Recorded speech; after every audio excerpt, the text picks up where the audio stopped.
പലരുടെ ജീവിതത്തിൽ ഭയങ്കര ചേഞ്ച് വന്നിരിക്കുന്നു അല്ലേ?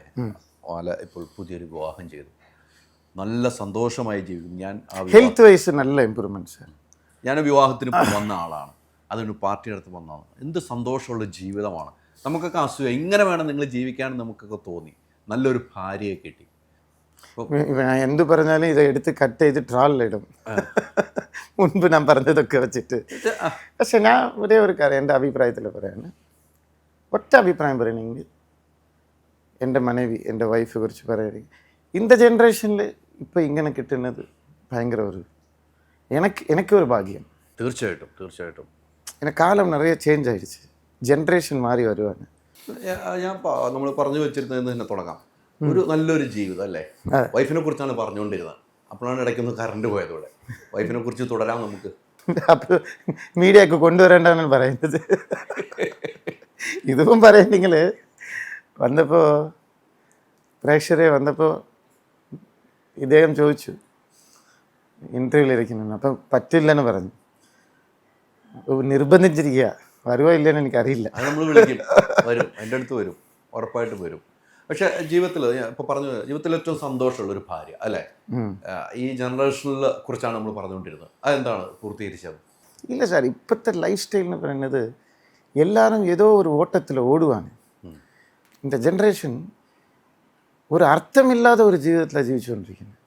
சார் நீங்கள் எடுத்து நோக்கியால் இப்போ நீங்கள் இந்த கேமராமேன் இவன் எல்லாருக்குமே ബാങ്ക് ലോൺ இருக்கும், വീട് ലോൺ இருக்கும். ഇല്ല, ഇവരൊക്കെ ജീവിക്കുന്നത് ഈ ലോൺ അടയ്ക്കാൻ വേണ്ടി മാത്രമാണ് ജീവിക്കുന്നത്.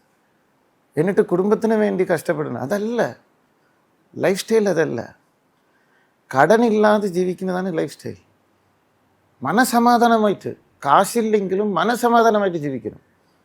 காசு உണ്ടെങ്കിൽ 4 பேருக்கு கொடுக்கணும். இப்போ நாளே நான் ஒரு காரியம் சொல்கிறேன். இப்போ இந்த சேரிட்டி ஒர்க் ചെയ്യുമ്പോൾ ഞാൻ കോക്കിലാവെ ഇൻവോൾവ് ചെയ്യുന്നുണ്ട്. ഞാൻ എടുത്ത് ഞാൻ പറഞ്ഞു കേൾക്കത്തില്ല, ചെവി തുറക്കത്തില്ല ആരും. ഇதை நான் വീഡിയോ ഇടുമ്പോൾ ഇപ്പോൾ ഒരു പേഷ്യൻ്റ് വന്നിരുന്നു സാർ. அந்த പേഷ്യൻ്റ് എനിക്ക് ഇഷ്ടമില്ലാത്ത ആളാണ് ജീവിതത്തിൽ. പക്ഷെ കാല് വയ്യാണ്ടായി. ഞാൻ ഇങ്ങനെയാണ് പറഞ്ഞത്, ഇൻ്റർവ്യൂവിൽ പറഞ്ഞു.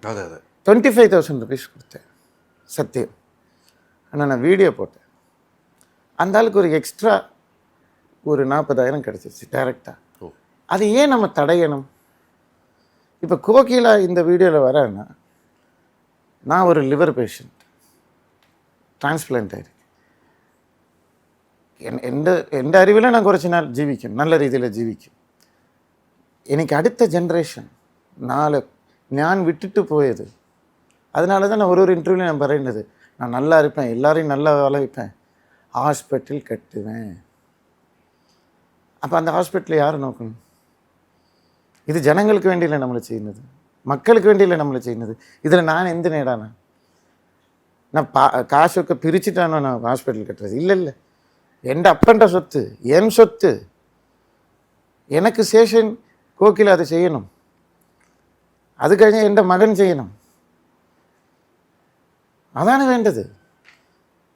അതിൻ്റെ ബേസാണ് ഞാൻ ഉണ്ടാക്കിക്കൊണ്ടിരിക്കുന്നത്. உங்களுக்கு ഇഷ്ടം இல்லைன்னா போங்க. പാവപ്പെട്ടവർ എത്രയോ പേർക്ക് നന്മ നടക്കുന്നുണ്ട്, அதை ஏன் തടയണം? ദൈവം ഇരുന്നാൽ സാത്താനും ഇരിക്കും. Ultra modern kitchen devices. ഒരു കിച്ചണിൽ വേണ്ട എല്ലാ ലേറ്റസ്റ്റ് ബ്രാൻഡുകളും ഇവിടെയുണ്ട്. ലോകോത്തര ബ്രാൻഡുകൾ, original products, wide range. MyG future.